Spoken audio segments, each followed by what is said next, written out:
Hello बच्चों, let's see the question.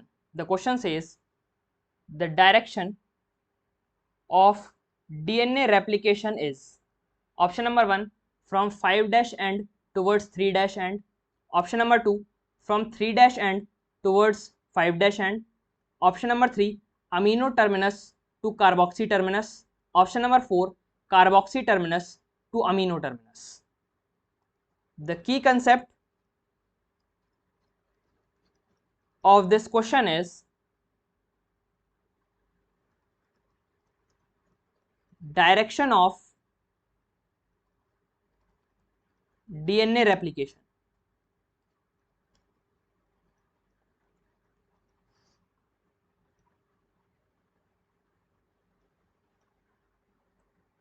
DNA replication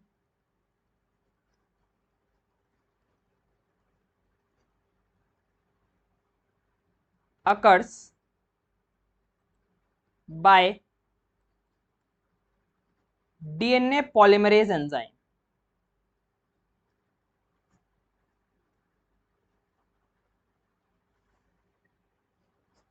The condition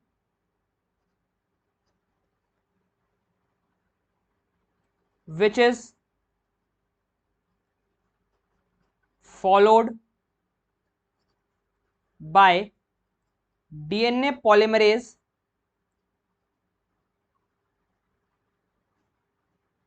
enzyme is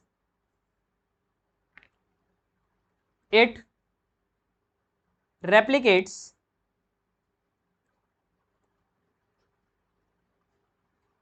only in 5 dash to 3 dash direction. ये hard and fast condition है कि DNA polymerase enzyme जो है वो सिर्फ 5 डैश टू 3 डैश डायरेक्शन में ही replication show करता है. जैसे कि अगर मैं यहां पर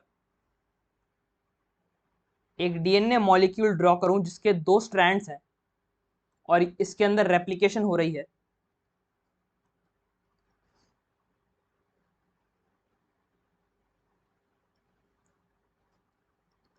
तो इन दोनों ही स्ट्रैंड्स में जो DNA polymerase enzyme replication show कर रहा होगा वो 5 डैश टू 3 डैश डायरेक्शन में शो कर रहा होगा. सो ये है जो ऊपर वाली स्ट्रैंड है that is 3 dash to 5 dash. तो यहां पर उस जो रेप्लिकेशन हो रही है वो 5 डैश टू 3 डैश डायरेक्शन में हो रही है. और ये जो रेप्लिकेशन होती है इस 3 dash to 5 dash parental strand पे, दिस इज कॉन्टिन्यूअस रेप्लिकेशन और इसी स्ट्रैंड को लीडिंग स्ट्रैंड भी बोलते हैं, क्योंकि यहां पर एक ही आरएनए प्राइमर के मॉलिक्यूल से जो है काम पूरा डीएनए रेप्लिकेशन का हो जाता है. आरएनए प्राइमर मॉलिक्यूल जो है वो यहां पर एक ही बार यूज होता है और पूरी रेप्लिकेशन उसी से हो जाती है. However in the parental strand of DNA molecule जो कि 5 डैश टू 3 डैश डायरेक्शन में है, उसमें भी रेप्लिकेशन तो हमेशा 5 डैश टू 3 डैश डायरेक्शन में ही होगा. तो यहां पर जो रेप्लिकेशन होता है वो बार बार आरएनए प्राइमर जो है उसका फॉर्मेशन होता है. आरएनए प्राइमर मॉलिक्यूल जो है वो बार बार फॉर्म होता है और वो यहां पर एक्सटेंड होता है.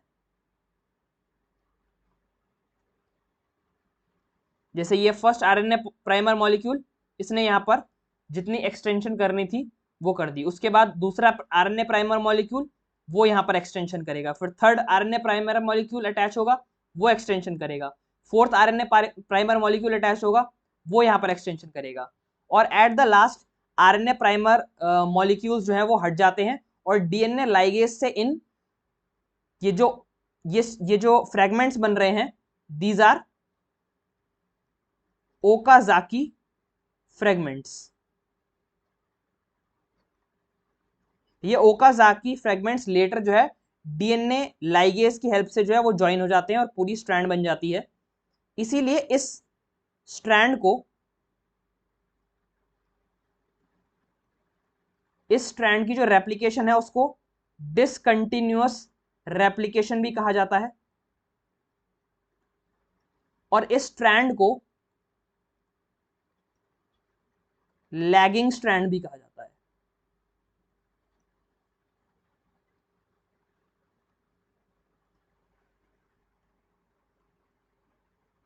सो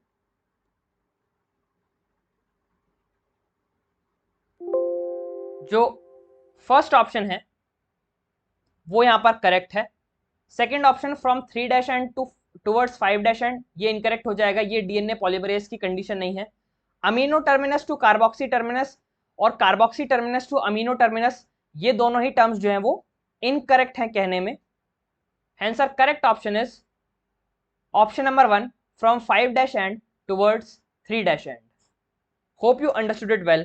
Best of luck.